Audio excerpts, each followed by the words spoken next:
So now let's see how we can work around with difference matte inside of Adobe Premiere Elements.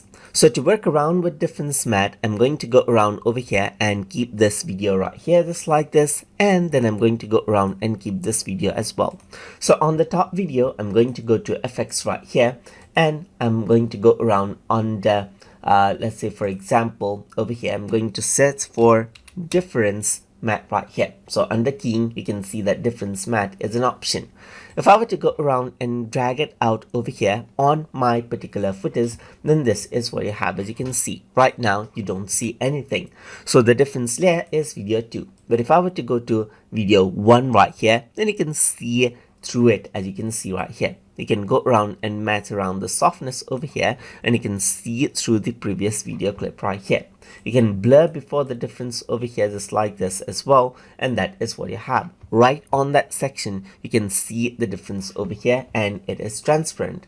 So you can go around and get out the fit over here just like this as well, and so forth. And you can go and view only the source only or the matte only as well, or see the final output just like that. And that is how you can work around with difference matte inside of Adobe Premiere Elements. So I hope you guys learned something as always. And as always, please like, comment, share, and subscribe.